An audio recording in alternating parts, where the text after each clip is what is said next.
Go. Yon, guys. Hello! Hello, Ito Rick. na. Tayo, bro. Ano na?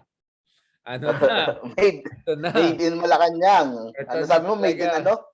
Matagal natin pinag-usapan yan. Finally, andito na po yung inaabangan ng mga unit team, mga ka-unit team. At hindi abangan, ano bang kabaliktaran na abangan? Naman yung response ng mga ayos sa unit team at saka mga ano. Alright. So very polarizing ito, no? So I would argue this is the most polarizing artistic work, quote unquote artistic work, if I could put it that way, or creative work we have had in years, if not in a decade or so, no?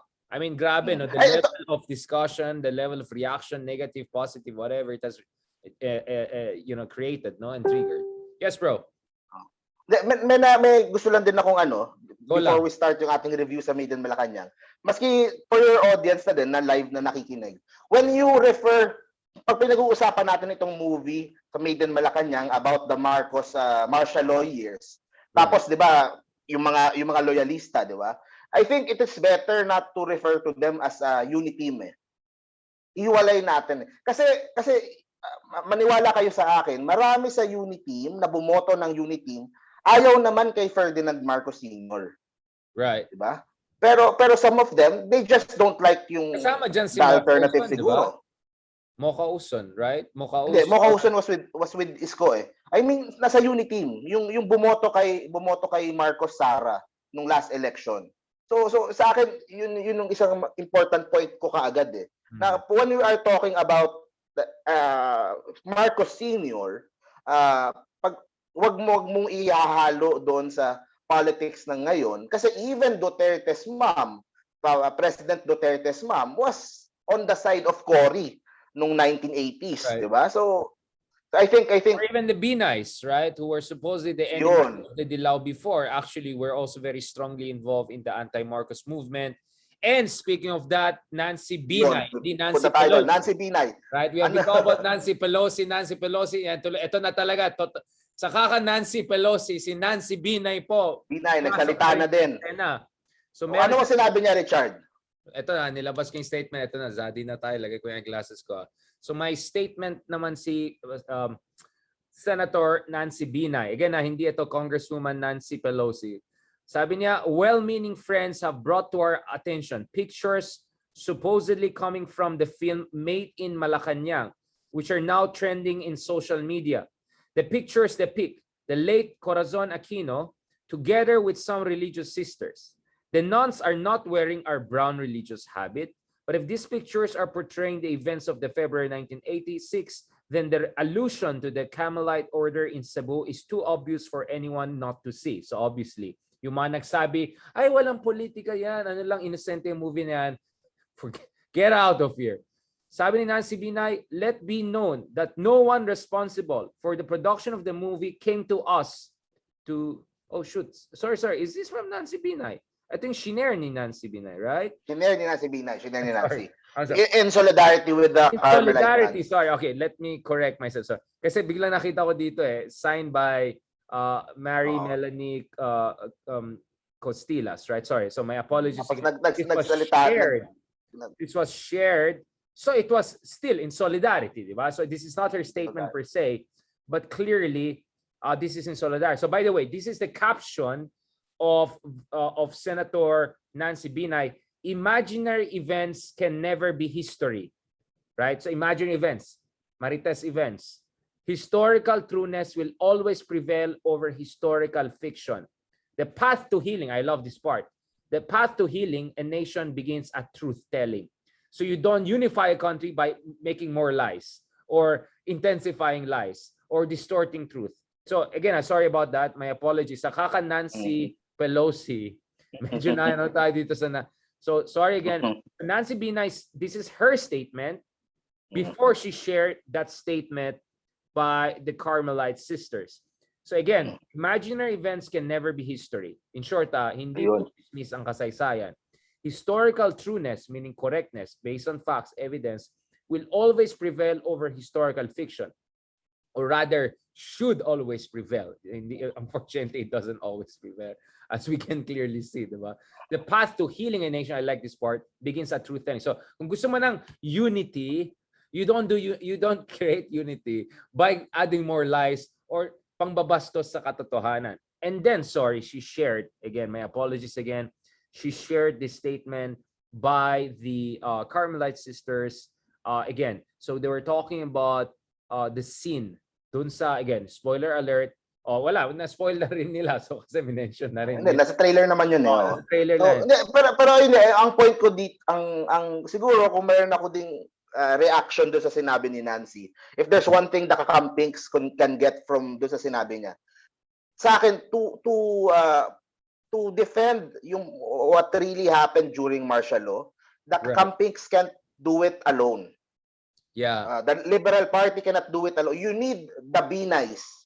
You Or need the Pimentels. Yeah. You need the. I mean, those are malalaking figures during that time, diba? You need the Pimentels. You need the yung malalaki, even the Cayetanos, diba? So you need those names na hindi pwedeng parang lahat or parang it's still konektado pa rin doon sa 2022 election. Right. Kasi it's a completely different. Right. And yun nga, natutuwa ako dito kay Nancy Binay, kay Coco Pimentel. That's the politics of their fathers eh. Right. Kaya si Nancy is nandiyan on that side. Kasi noong 1986, her father was nandun sa side ni Cory. And ito yung pinakabuong punto ko. Na I think the Be Nice is a good example of what probably went wrong between 1986 up to today. Diba? Because of the Be Nice naging mayor ng Makati after nung People Power, diba? He was appointed by Cory and hindi na sila bumaba. I mean, tuloy-tuloy na sila. I mean, hanggang ngayon, it's still Be Nice in Makati. And, diba? Parang doon mo makita yung posibleng naging problema along the way na people na on the side of democracy during that time, nung dumating na yung democracy, di ba? Sila yung nalagay sa power, doon dumating yung mga problema tuloy. Diba? So, yun din yung point mo kanina na yung ibang tao ay frustrated because of that. Pero at least ngayon, si Nancy nagsasalita, which is a good thing. Diba? Which is, we need more of that. Because she's not Dilawan. Exactly. Let her speak. Yes. I would like other independent senators to speak. Maybe Senator Poe. I don't know. Senator, there are marami senators dyan na hindi naman opposition necessarily. But I mean, Pimentel, diba? I think Pimentel should speak out because his father's legacy, the original PDP laban, was supposed to be against, the martial law and dictatorship, right? Yeah, I think that's the reason why he became minority leader. Diba? I think that's his way of honoring his father. Yeah. Diba? Kasi in a way, opposition cross ideological, cross partisan, etc. Right? Very. Kasi in a way, nakatulong din sila sa revival ng mga Marcos kasi they were instrumental in putting Duterte into office in 2016. Right. And alam natin how that paved. So parang this is Coco Pimentel's way of honoring yung legacy ng kanyang dad. So I think ganun, yung argument, yung debate doon sa what happened during the martial law years shouldn't be tainted by the politics that we have now. Yung presidency ni Pinoy, anong kinalaman ng presidency ni Pinoy sa nangyari ng martial law, di ba? And everything that happened in recent years. Very. So, bro, may I go back again to the statement? Sorry, since I started that, may I give the side of the Carmelite sisters? Because I think very important din marinig natin yung side nila because there was a very direct attack on them. Distortion, in fact, of the situation there. Diba? So sabi niya ng Carmelite sisters, let it be known that no one responsible for the production of the movie came to us to gather information on what really happened. So in short, zero effort at actual research.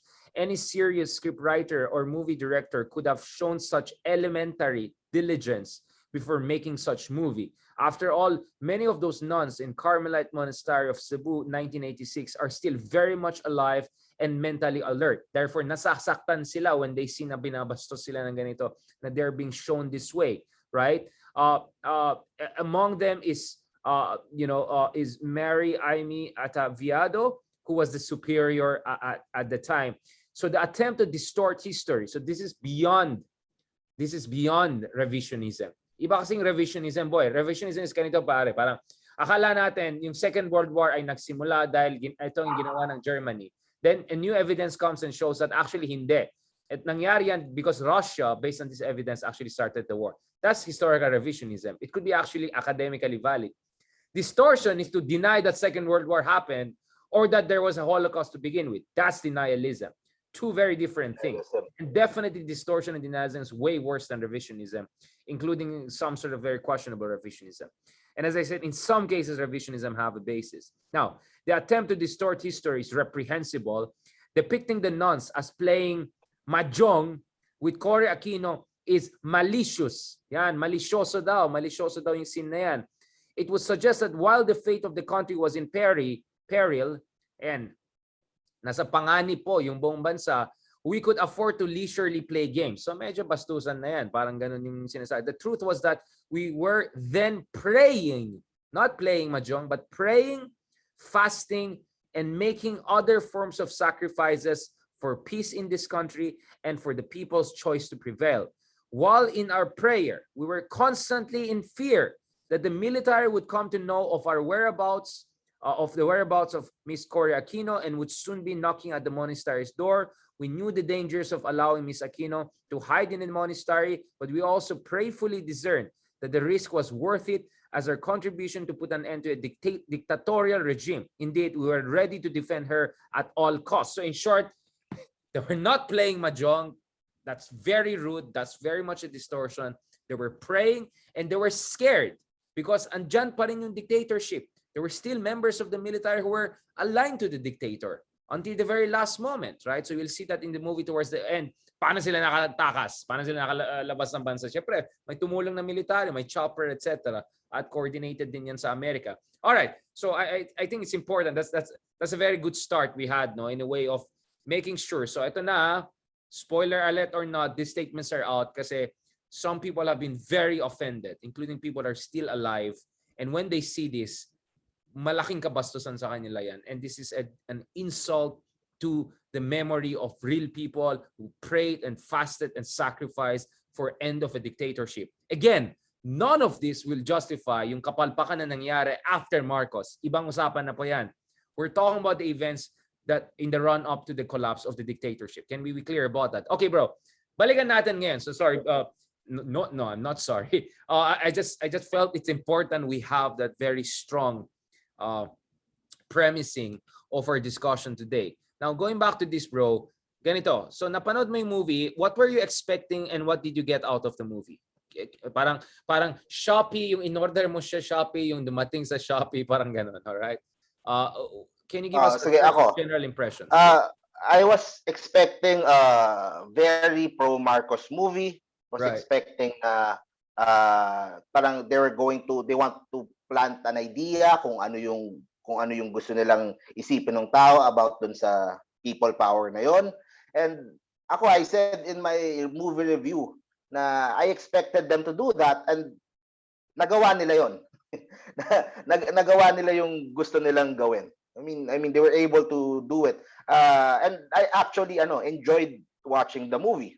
Nag-enjoy ako. Pero I know, kumbaga, you can enjoy the movie while also knowing na this movie was made para magpabango ng pangalan nila. This movie was made para to uplift their image.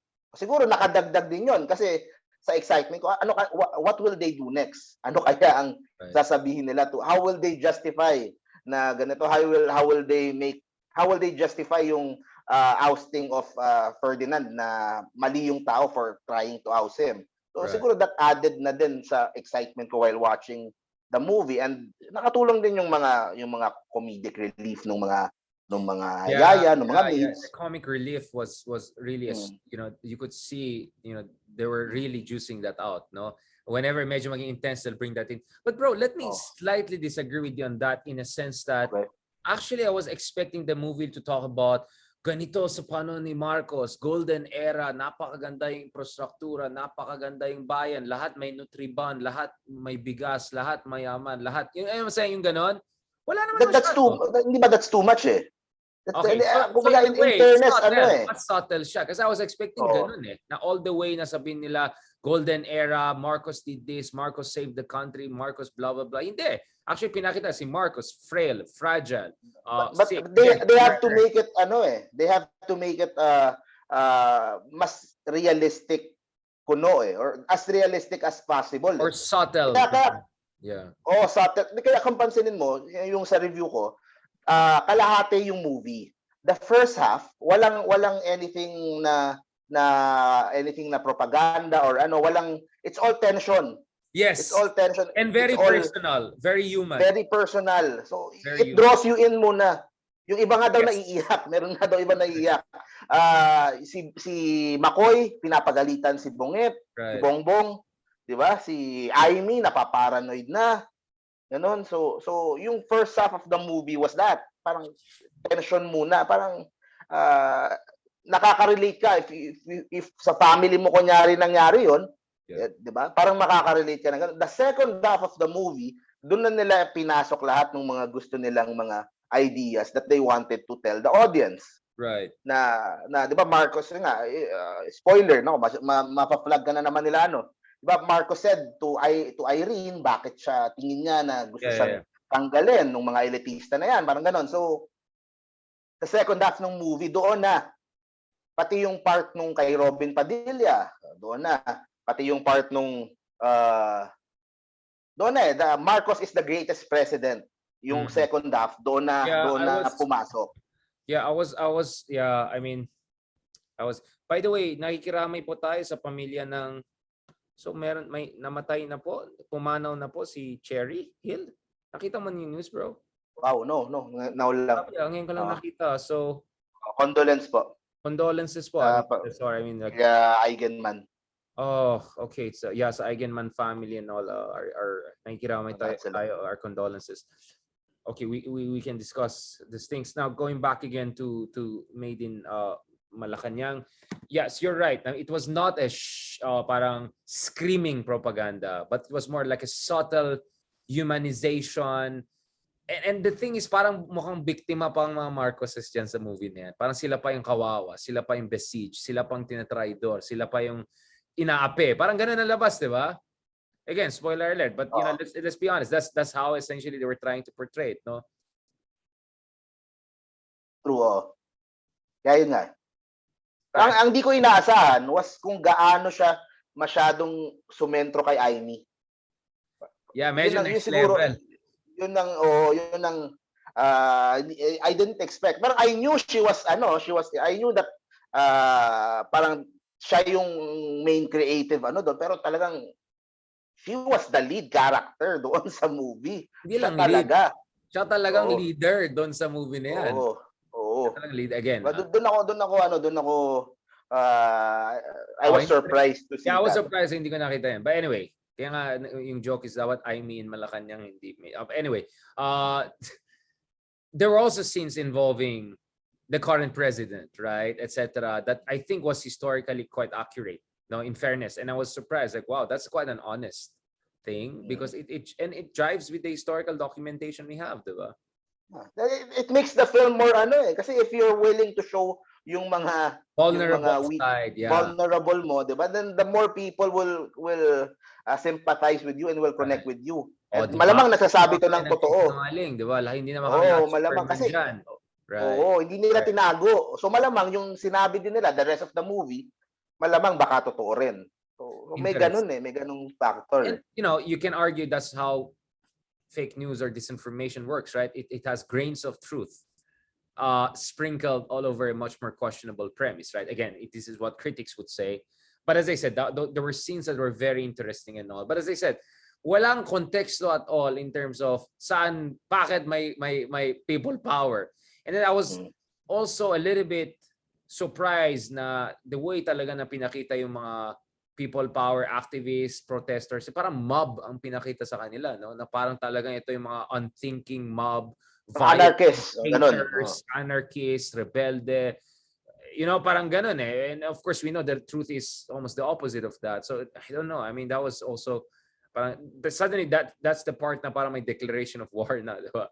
Dun sa kabila, di ba? And that's why I'm saying. Oo, yun na yung tira talaga nila doon sa kabila. And alam mo, ang medyo na-shock din ako na part, medyo spoiler na ako, sorry Vincentiments yung mga hindi pa napapanood, huwag muna kayo manood sa amin kasi. Panoorin nyo muna pareho, tapos saka, yung sa retaso, is that part real? Totoo bang nangyari talaga yun?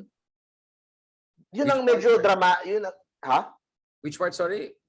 The last one, yung retaso, the retaso one, where they cut yung gown ni Imelda na yellow. I don't know nga, bro. Kaya nga, the interesting here is that suddenly you have yung mga kasambahay sa Malacanang, no? That's something I never came across in social science work, etc. Probably there are historians who know about that. But that's an interesting one. Pero kasi ang pinakita lahat yan si Amy nag-isip. Iba't yan, si Amy nag-isip. But we know that si Amy nag-isip negotiated at the highest level. Ang galing nung ginagawa nila eh. Na parang isuot mo tong yellow bandana para hindi ka gulpihin. Tapos they would show clips nung mga loyalista at mga Cory supporters na nagkasuntukan siguro, duguan. So kung ikaw yung nakakatakot nga, delikado nga para dito sa mga Malacanang staff, baka nga magulpi sila. So ang galing nung pagkaano niya, ang galing nung pagkagawa niya. Talaga yung tension on that part, talagang diretso talaga yung tama doon sa kampo ni Cory. Right. And then I don't know. I mean, what else did you find interesting about the movie or surprising, something that you were not expecting? Ano pa bang ibang surprising sa'yo na sorry? Ano pa surprising at na parang hindi mo na-expect tapos biglang nakita mo dun sa movie? Ako yung honesty about yung the lavish lifestyle they had. Parang it's unabashed. Like, very honest. Parang walang pretension na nakawawa sila or wala. No, talagang kitang-kita mo, they live like royalties, diba? Yung sinong kay Imelda, doon pala ako pinaka nagulat, Richard. Si Imelda, parang underdeveloped character. Sobrang hindi, parang hindi siya ganun, parang wala siyang masyadong say doon sa nangyayari. Yeah, and I think that underdeveloped yung character sa movie, but the reality is very different because Imelda was very much a central figure in the Marcos regime, especially towards the end, diba? Nung hindi na okay si Marcos, Imelda was calling the shots in many ways and really empowers. But if you would watch yung Maid Malacanang, diba, it won't seem that way. Parang she's far from the one calling the shots. Yun nga, so yun that part, I really found it strange. Like, what? I really found that part strange. I think the part on Irene is more also accurate because Irene is known as being the more, kalmado, sweet daughter, etc. So I think there were parts na ito Ella Cruz, diba? Ito yung parts na I would say interesting. Parang okay, so this is how yung parts na hindi chismis. Right. Yung parts ni Ella ang hindi chismis. Actually interesting, no? Yung part ni Ella actually was the more serious and I would say even very accurate parts also. That's quite interesting about Ella, no? I know. I mean that kaya nga it's subtle. It's a subtle movie, and then it's not subtle towards the end. Suddenly it's not. Yung Mahjong and Cory, and suddenly it's not subtle. It's like they're essentially trolling the other side, no? I mean that's how I see it. Trolling na yan eh. Tinitroll na nila yung kabila eh. Yung talaga. Like a serious part, parang tinitroll nila lang talaga yung kabila eh. Mahina yata daw audio ko. Parang hindi marinig ng ibang comment. Ako naririnig kita. No, hindi rin sila na. So maybe I have to come closer. Sorry about that. Yeah, yung last part na biglang parang nagtutroll na sila eh. Di ba? Parang they're asking for the other side to come up with their response. It came off like that. Kasi you get what I'm saying? Like a lot of parts are subtle. Parang almost Paul Soriano style of subtle. Medyo curated. And then biglang sa dulo parang trolling na yan. So parang interesting. So I really encourage people to watch it completely. Wag mag-walk out kagad, no matter how much you like it or dislike it. Try to give it the due attention and then from there try to form your opinion. Now, again, sorry for the spoiler alert. And yung mga nanood na, I hope we're adding some perspective into the movie because I'm sure there are many angles that each of us miss and that in these conversations yung mga angles come out, no? Now, sa tingin mo, anong maging appeal nito sa public? Kung ikaw ay isang ordinaryong tao na nanonood nito. what Ah, if I said dun sa vlog ko right? na if you already voted for Bongbong Marcos last election, tapos you watch this, there's a big chance that you would believe that this is what really happened. Exactly what happened during those times. Yun lang sa akin. It It was reinforces effective. them their narrative. Reinforces yung una mo ng bias or una mo ng belief tungkol doon. So kung ano yung sinabi ni McCoy nung panahon na yon, kung ano yung baka yun ang isipin mo, yun talaga is kung ano yung ginawa ni Robin Padilla na sundalo, Ayan. iisipin mo na ganun talaga yung nangyari during that time. Spoiler So, alert on Robin Hood again. Okay, yeah. So ano kapag nagkaroon kayo ng argument with someone who believes in people power, they will use scenes from Maid in Malacanang. So yun ang asahan natin na that's what will happen kapag after nitong movie na to. Right. And then you think yung kabila should also make a movie similar style approach? May nagsulat dito nag-comment sa iyo. Sabi niya they should make a movie about Ninoy's assassination. Yung kabila, you mean? Interesting. Yung sa anti-Marcos side. Interesting. Yun nga, dapat talagang ano yan eh. Yeah, I mean, and I think there should be a movie that humanizes Ninoy, that shows he was a human being. He made mistakes, he had fears, he had anxiety. You get what I'm saying? Kasi ang accusation dito is each side build their own mythologies and grand heroes na above the fray. But the reality is, no one was perfect. Ninoy had his own fears, had his own shortcomings, had his own mistakes and regrets in life for sure, right? So I think there should be a proper movie, but it has to be a movie. Kaya nga dito nagustuhan ko yung ginawa rin ni Vincent Tanyada because he was showing a part which tends to be missed in our binary public debate. Our debate is really Marcos versus Aquinos, right? And then Duterte's kind of came into the fray, right? Or different iterations of that, diba? But ang hindi masyadong nakita is yung mga progressive groups, no? Yung story nila hindi nakita. Kaya nga sabi ko, siguro sila Vincent Tanyada should make also a second part. Now siguro hopefully kumita sila ng enough for them to make a second movie to even further humanize the stories. Bakit nagiging activist ang tao? Bakit ganun? Again, not to encourage rebellion against the current government or anything like that, but to show why our country has been engulfed in one of the longest running insurgencies. As I said, we are here to educate people. We're here to make sure the youth do not forget the past. We are here to make sure that the collective memory of victims of martial law, etc., will not be also forgotten and disrespected. But let me say something, and I want to know your reaction. Ganito kasi, Mark, if you are from outside completely, and then you're looking at the Philippines, and you're saying, okay, they're having a lot of debates about what happened 40 years ago. But in the past 6 years, thousands of extrajudicial killings happened. Isn't that shocking enough? Why aren't they movies about that? Why aren't we discussing as much? And as much as we have to debate about what happened 40 years ago, and more recently na nga lang, a lot of catastrophic things happen in terms of human rights. Diba, Mark? That's a very good, I thought about that din. Kasi even let's say, for example, about yung crony capitalism, diba? Right. Yung lahat ng mga naging problema nung martial law, yung mga human rights abuses that also happened, the main difference pa rin between Bacoy and everyone else that came after him, at least everyone who came after him, kahit na sabihin natin sobrang kurakot sila or sobrang sablay sila, at least they stepped down. After 6 years. After 6 years, Gloria, they tried to change the system, pero nung hindi nila mabago, they stepped down. Doon yung biggest difference eh. Diba? Kasi may corruption sa lahat ng presidency from McCoy up to the present. Or merong mga, diba? There's corruption, pero ano yung difference? I think yun ang magandang ma-stress din eh. Na si McCoy hindi bumaba. They had to drag him out of Malacanang just para lang makapagpalit, just to return to democracy. And say what they want, kung gaano man kasablay or if they think sablay yung nangyayari sa bansa ngayon, we are still democracy pa rin. We can elect whoever we want. Diba? A mayor from Davao, diba? Whose mother fought, diba? can become president.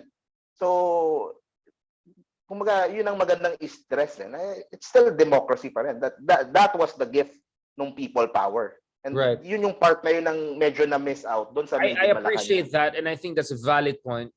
I will, however, add this, na it's not like Tatay did not try to change the constitution. It's not like if he were successful in changing the constitution, we could not have had him extended in office, right? So you could argue that Makoy was just more magaling, that he pulled it off. See, that's one argument. The second argument is, well, yes, Makoy was there 21 years. This one was there 6 years. But in 6 years, the number of EJKs that happened compared to what happened in 21 years, you can say even more happened per year under this guy compared to the other guy. Do you get what I'm saying? Right? So you can say, based on modern definition, our latest president, before Bongbong Marcos, of course, could not be defined as a dictator because he respected his term limit. But the counter would be, well, he tried, he just failed. That's why he had to step down, right? And it's not like he didn't try to have a dynastic succession. And then the other thing is, if you look at the model of Roman dictators, we actually had the precedents whereby during ancient times, there were literally dictators who would stay in office for just few years, but in that few years, they will have full dictatorial powers, meaning complete contravention of the constitution and all. Now, if you look at the drug war under Duterte, I don't know, man, how on earth is that in any ways in consonance with our constitution or any kind of liberal democratic system, right? For that matter. So yun, I mean, it's extrajudicial called for a reason, right? So yun nga yung point ko eh. So your point is very valid because iba pa rin si Makoy, 21 years, he changed the constitution. Pero yun nga, siguro maganda din yung point mo yan. Ang sasabihin ko naman sa mga, for your audience, sa kakampings na nanonood nito, wag nyo ipaghalo. Kasi kawawa naman yung mga martial law victims, kawawa naman. Yeah, exactly. They are paying the price dahil sa argument ngayon, dahil sa awayan ngayon between Lenny and Digong, between Pinoy and ganito. Diba? Walang kinalaman sa storya nila. Diba? I made this video about that dun sa Manila, sa City Hall, merong parang wall ng mga martial law victims doon. So I made a video in front of that. Sinasabi ko, wag nyong idamay sa politika ngayon. If you want to talk about Duterte and the ICC and let's talk about that separate na argument. Diba? So let's pag pinag-uusapan natin itong martial law, let's talk about it as it is. From the people na siguro yung buhay pa hanggang ngayon, nandito pa.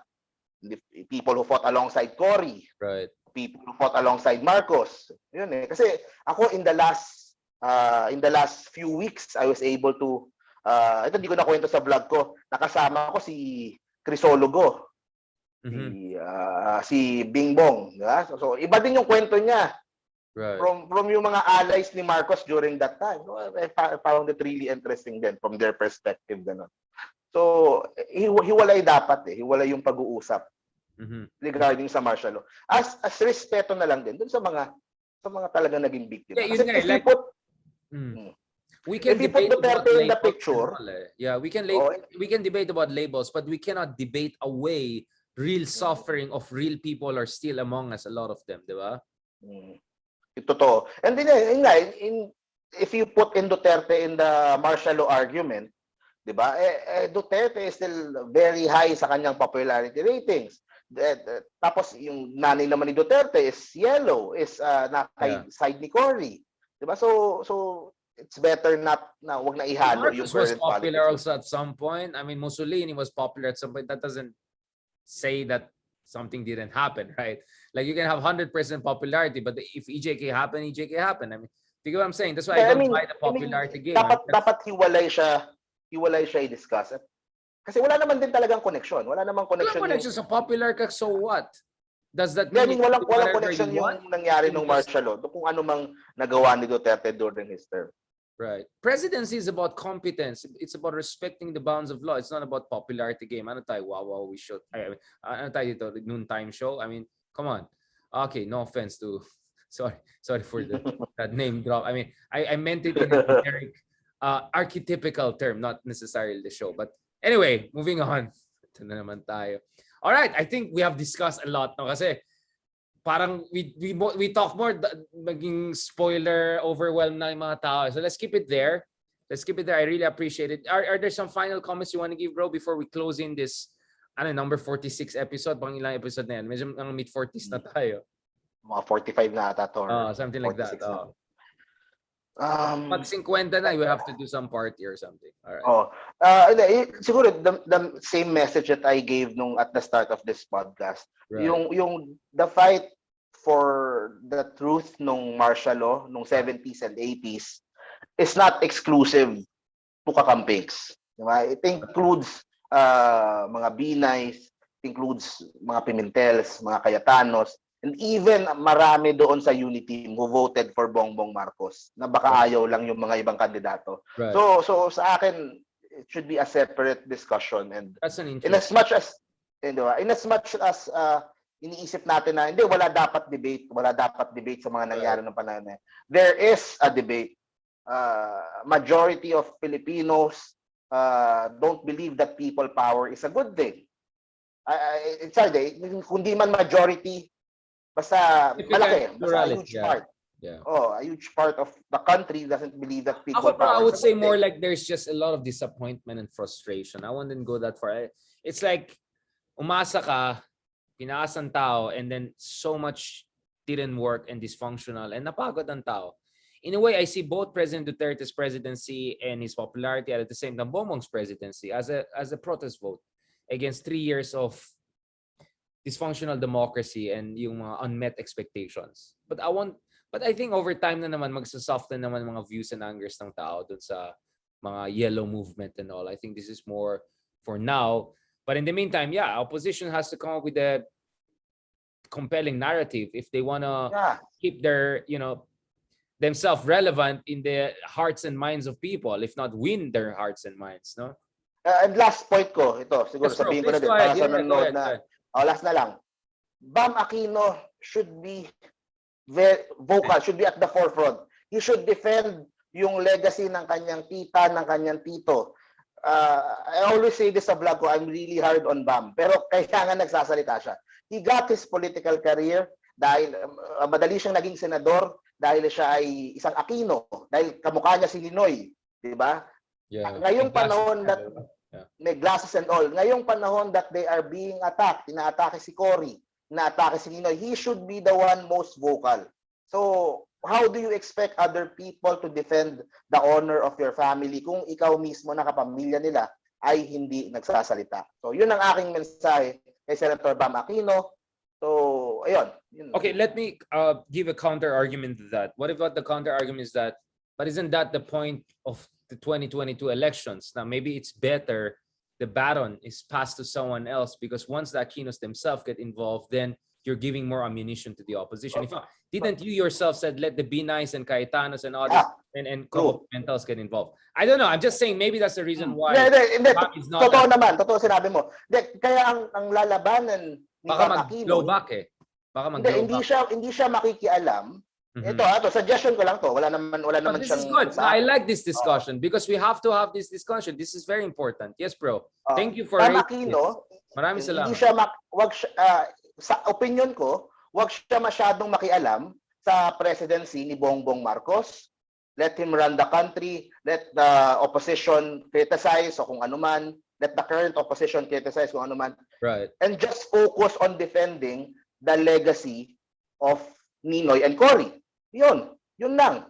Why not Noy? Yung mga ginawa ni Noy na hindi naman masama, maganda naman yung mga ginawa naman siyang maganda. Diba? Pwede din niyang isama, pero kasi Maid Malacanang naman, si Cory ang inatake. Pero kasi connected lahat eh. I mean, Bongbong is here because of what we feel about Edsa, what we feel about the lahat yan. Kasi I think si Noy din naman, utang din naman niya yung presidency niya kay Ninoy at Cory, di ba? Because of his parents. The same way kay Bam. So, and si Noy, Bongbong. Ano yan? And Bongbong. Yeah, and Bongbong also, di ba? With his dad, lahat naman sila eh. Kaya nga politics of their fathers eh. That's why you have the Nancy Binays and the Coco Pimentels eh. And si Bam ganun din kasi walang ibang magde-defend, not for anything else. Just defend the family name. Kasi kung pamilya mismo, why would you expect other people to defend, Right. 'di ba? If you can't defend yourself, yung mga kapamilya mo na you owe them your political career. So yun lang yung last point ko. I really appreciate this, bro. I mean, I really like your last one. I think that was very, very important because our discussions here are really not only about this issue or that issue, but it's the big picture. No, we look at the movie, then look at the big picture. We look at the game, we look at the big picture. We look at the personality, we look at the big picture. I think ito yung unique sa atin sa Project Pilipinas. We try to go beyond just the latest headlines while discussing the headlines. No, so I really appreciate that with what we're doing, and I also like your pragmatic suggestions. Now, let's go beyond just labels. Let's go beyond moral posturing, virtue signaling, cancel culture. I really appreciate that, and I think that's one of the reasons I really enjoy our collaborations, bro, through and through. And God bless you, and thank you very much for that. All I want to say to end on these episodes, because this was an intense episode. I think our past 2 episodes have been very intense. Let me say that may this be hopefully an opening of a new era of more politically relevant, socially conscious, educationally relevant era in Philippine cinema. We had a golden age back in the day, right? And then nawala. Puro na lang, alam niyo na, di ba? But I think may this be a challenge to people who believe in factual history, who believe in the preservation of the memory of the victims of martial law, who believe in our democracy, who believe in a true democracy and fighting against both oligarchs and despots. May this serve as a challenge to them to come up with even better movies to fight against disinformation, but more importantly, inspire a sense of historical perspective, inspire respect for human rights, and inspire love for the Filipino people and our country. So yun talagang para sa akin mahalaga. So maraming salamat kapatid, no? I really appreciate that. And thank you also sa mga kameta, among others who have been following us live. I know marami tayong ginagawa dito. We really, really appreciate it. And please feel free to share your comments and suggestions, how we can improve our episodes, how we can continue our discussions, what else we have to discuss. But for now, nagpapasalamat tayo ng mahigit dito kay Mark for giving us really, really comprehensive and also practical suggestions. So thank you, Mark, for being so honest, sincere, and marami naman nagmamalsa, including dito sa ating Facebook, among others na live na nag-comment. So wag ka ma-discourage doon sa mga iba. All right?